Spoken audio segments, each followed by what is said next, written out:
شلونكم؟ ان شاء الله تكونوا بخير يا رب. اطلعوا الفيديو واشتركوا في القناه، تفعلوا زر الجرس حتى كل الاخبار والقرارات توصلكم ان شاء الله اول باول. طبعا بشكل رسمي والمصدر الرسمي من وزاره التربيه. وزاره التربيه تصرح بشكل رسمي تقول سنناقش او تناقش قريبا التربيه استحداث دور ثالث طلبه السادس الاعدادي والثالث متوسط وقرار الانتساب. هذني القرارات اللي هن الطلاب يناشدون بهن. الدور الثالث خاف واحد هسه يقول الدور الثالث هو غير دور تكميل الدخول الشامل، احنا مشمولين دور اول والدور يعني امتحان دور اول ودور ثاني.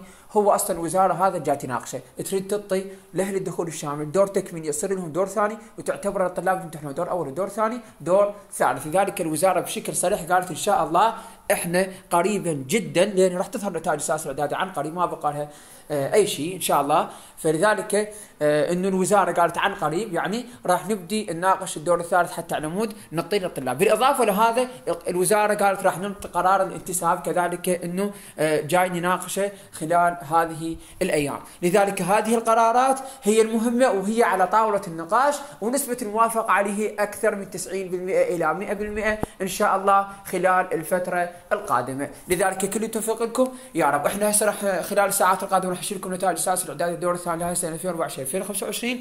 بعدها انه نشوف هذه القرارات، وبالاضافه لا بعد اكو قرارات همات الوزاره سابقا قالت راح انه نوافق عليها، لكن هذه الموافقات وهذه الامور كلها تقول بعد النتائج اي عن قريب ان شاء الله جدا. فاطلعوا الفيديو واشتركوا في القناه وفعلوا زر الجرس وانتظرونا بنشر. الوزاره بشكل رسمي صرحت حول هذه القرارات وتصريح رسمي للدور الثالث وللانتساب ولغيره. انتظرونا بالنشر.